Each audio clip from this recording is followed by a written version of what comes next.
Hi, I'm Jonathan Tessier, and we're back here for another one of our Wellness Wisdom series. And I'm here with Rebecca. How you doing, Good Rebecca? morning. I'm good. How are you? Nice to be back. Yeah, it's nice to be back for sure. So today we're going to be talking about, actually, we're going to do a whole series about the microbiome, and that's everything going on in your gut and all that kind of fun stuff. So, I mean, let's just get right into it. Like, what is the microbiome? Yes, yeah. So I think we hear a lot of talk about gut health and that kind of thing. And what we're talking about is your gut microbiome. So you've got a microbiome kind of almost on all surfaces of your body. But really what we're going to focus on is nourishing your gut microbiome.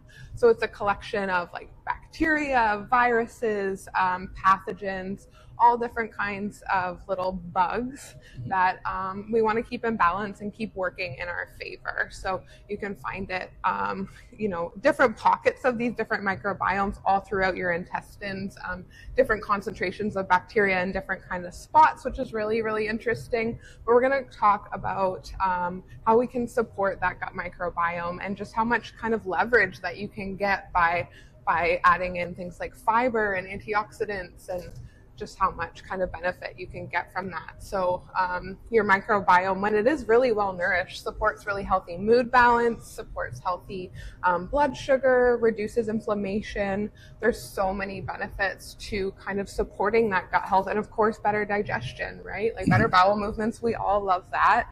If we don't, we hopefully are working towards that. So important. So how can fiber help our microbiome? Yes, so you've got your prebiotics, your probiotics, and you add those together, you get your postbiotics. So we've talked a lot about probiotics. Well, everyone has talked a lot about probiotics. We've all heard a lot about them, and they're often in a supplemental form of specific types of bacteria that you can take. But you get probiotics from lots of other sources as well. So you've got these probiotics, and then your prebiotics, that's where your fiber comes in. Right. Things like fiber, antioxidants like polyphenol-rich foods, fermented foods, these are all going to nourish your microbiome, these prebiotics. And what they do with your probiotics, your postbiotics, like I said, and your postbiotics are really kind of those levers that we're pulling to kind of have a healthier mood balance, reduce our inflammation, support our blood sugar, and lots more. These postbiotics are often like short chain fatty acids, and we'll get into further into the series exactly what some of these are and exactly kind of what they're doing for you, which it's pretty cool. And there's so much new research on it. We spent, I think, the last few years talking about protein. And I know I'm not the only one that's ready in 2026. Let's shift the conversation to gut health and fiber, another one of our macronutrients. I think we're all well aware, we're all educated on the protein, still a really important piece of our nutrition. Yeah. But I would argue almost more importantly, maybe I don't have to argue that, but equally as important at very least would be like your fiber and your gut health, and just how many kind of benefits you can get from that, and just how like it's fairly simple to add in. It doesn't have to be expensive. It doesn't have to take a lot of time, maybe a little bit of a learning curve, and you don't have to do it all at once. You actually don't want to do it all at once, or you're going to have a pretty upset tummy. Are people getting enough fiber? That's something a lot of people are really lacking in their fiber, especially, we've reached a lot towards convenience foods. Naturally, we're all such busy people. A lot of those convenience foods are lacking fiber. Now you're going to find, because of this new fiber push, there's going to be a lot of fiber added to these foods, which is excellent. We want to increase our fiber, but keeping in mind, there's some pieces of the puzzle that are missing when you're getting kind of a lab made or kind of isolated fiber, for example. So that's a great kind of thing to add in to help kind of boost and get you where you need to be. But long term, what we really want to look at is getting our fiber from whole foods, because you've got your antioxidants, your polyphenols in there as well, and they're really important for our gut microbiome as well. So what kind of whole foods will give us fiber? Your fruit and your veggies, like all your fruit, all your veggies, they're all going to have different kind of types of fiber, different concentrations of fiber, and we'll get into in a couple other episodes the different types of fiber and kind of where to find the different types and what the different types of fiber can be good for. But definitely your fruit and your veggies are going to be really fiber rich, polyphenol rich foods. And then your beans and your legumes. So just your basic kind of your dried chickpeas, kidney beans, red lentils, but all of your beans, all of your legumes are going to be quite fiber rich.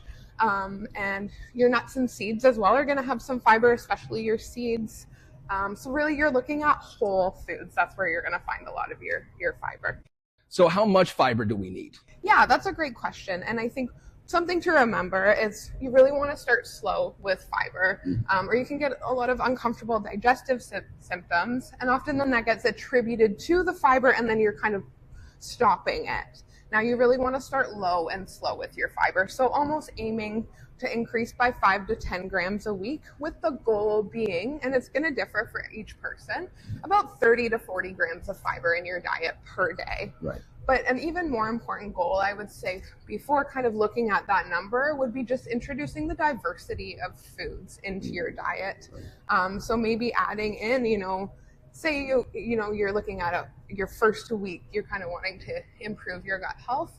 Maybe you want to just pick 4 or 5 plant foods that you haven't been consuming a lot and add them in. It can be as simple as adding like berries to your oatmeal, a little bit of greens to your dinner if you're not doing that already. Just those kind of small changes, I would say, are more important than that reaching that number. But yeah, we'll get further into kind of a little bit of a challenge down the road that we can kind of work together on. Creating that diversity in our diet as well. So it sounds like it's really easy to get fiber into your diet. It is. Yeah, for sure. Yeah. Okay, well, that's a lot to learn. That's great introduction to the microbiome, because we're going to be doing a whole series on this. In their next episode, we're going to be talking about fiber and the different types of fiber and how you can find the different types of fiber in different types of foods. And all the different kind of benefits that you can get from each different type of fiber, which is, a fun kind of educational option, not to let it meant to inspire you, kind of not to get lost in the weeds and overcomplicate it. Again, just adding in those whole foods is going to be a huge benefit all around, but it's fun to get into the nitty gritty so that you kind of understand what you're doing, and it makes it a little more inspirational. Yes, absolutely. All right, well, that's going to do it for us today. We'll see you next time. Have a good one. Thanks for joining.